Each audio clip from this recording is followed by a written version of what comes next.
Howdy folks, how you doing? This is Heath and this is Frontier Survival here in good old East Kentucky woodlands we are. Today we're also going to show you what we have in this complete fire kit right here, guys.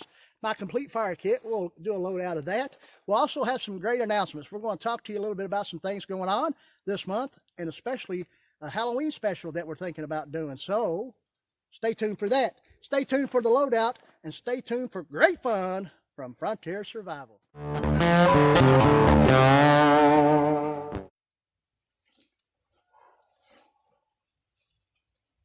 Howdy there. Yeah, we've been hiking a little ways and we just figured we'd go ahead and stop here, like I said earlier in the video, and show you what we got right here in our complete fire kit. We keep it all in this nice little bag.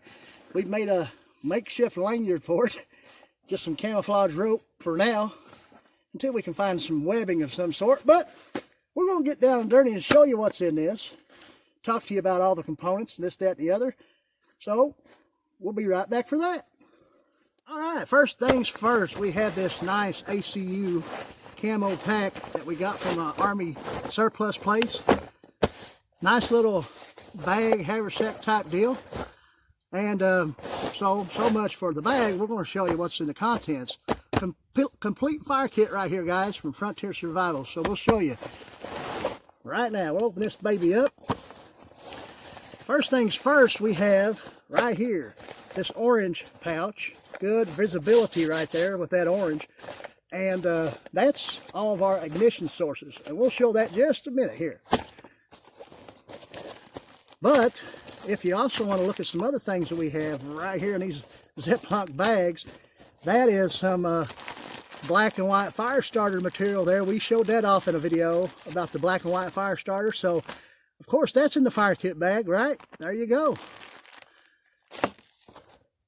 And guys, I'm not trying to rush this, I hope.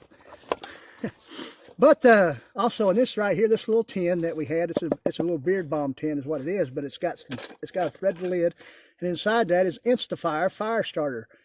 Another great man-made tinder right there, Insta-Fire fire starter. Go check them out as well. There's a video of myself doing a video on Insta-Fire out there too, so check that out. In this bag, guys, we have all kinds of natural fat wood right there. If you see, there's some in the bag, there's some natural fat wood. You can't beat it. Gotta have that in a fire kit.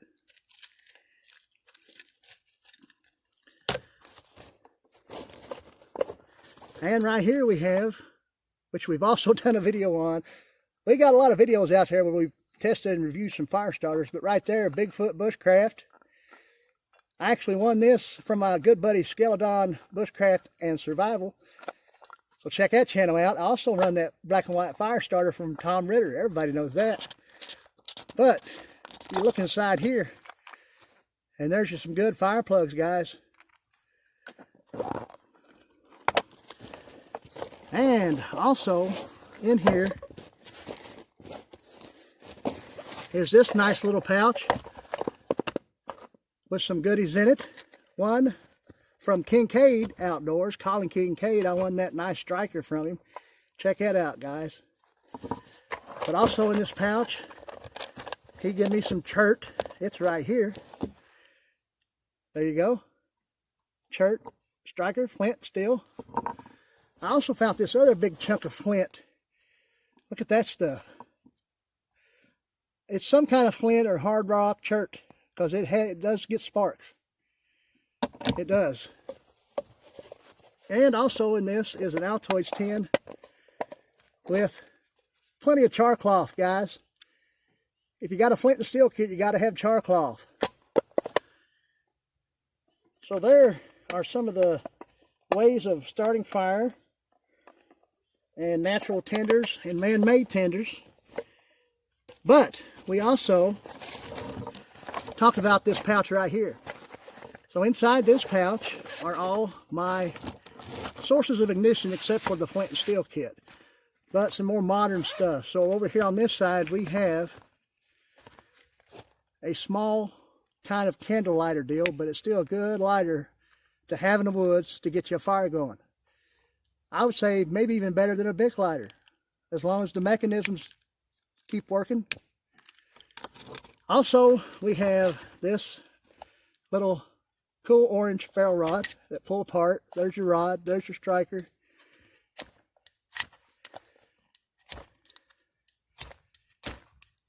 There we go. We get some sparks off that bad boy. Nice little ferro rod there. They kind of go together.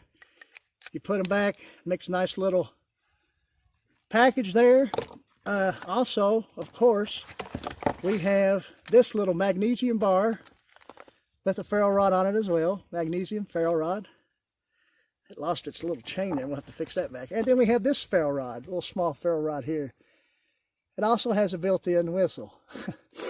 And last but not least is my trusty large bayite ferro rod with the striker and the lanyard paracord all in one. Great little ferro rod there. Then we go to this side of the pouch. Here we have some waterproof matches from UCO. Awesome there. And right here is a tin. This is an old staple tin for office staples, full of books of matches that one might carry to start a fire. And last but not least in that is a little thing that came with Tom Ritter's stuff that he sent me in his giveaway. This little container for matches, just regular matches. Awesome there. Guys, that's the complete fire kit right now. Of course, we'll be adding some different stuff here and there, and it'll be great. But right there, that's what we got in the fire kit right now. Some great ways to start a fire. We're going to go ahead and get us back up and looking at the camera here in just a little bit. We're going to talk about some announcements. So, be right back. All right. Hey, we thank you for joining us once again. Back up face to face with you just to show off today the kit, the fire kit you all seen. That is my complete fire kit. And of course, things can be added, things can be taken away, maybe make it into a smaller kit for a day hike of whatnot. But right there is a complete fire kit, if you ask me. So enough rambling about the fire kit. Announcements. We are doing pretty good here at the channel. We're on our road to 1K, doing all right there. Our watch hours aren't where they need to be, but we'll keep chugging along. We'll get those as well. But we're going to continue on with Dynamite Wednesday night as we can every Wednesday night. Every now and again, we'll have a guest on, and we'll call that the Shout Out Show. We had one of those with my good friend Bushcraft Ted Survival this past week. And we had a great Dynamite Wednesday night as well. With that being said, that's continuing on. But for the month of October, we got all kinds of great edited content coming your way as well. So we're going to try to get to that 1K before the year is up if we can. If we can, we're going to get to 1K before the year is up. That's what I'm trying to say. That's another thing we're not going to edit out. We're going to keep it right here. But anyway, we're going to try to do some type of Halloween special here on the channel. Probably a live stream. It might be on Halloween night. So for that case, it won't be a Dynamite Wednesday night. But it will be a Frontier Survival Live right here on the channel on Halloween night, Halloween special. We want you to check that out. We're still in the works on that, trying to figure things out, trying to iron things out, but we hope to bring that your way. With that being said, thank you for being here. Thank you for always all the support. And remember, you got to have drive to survive.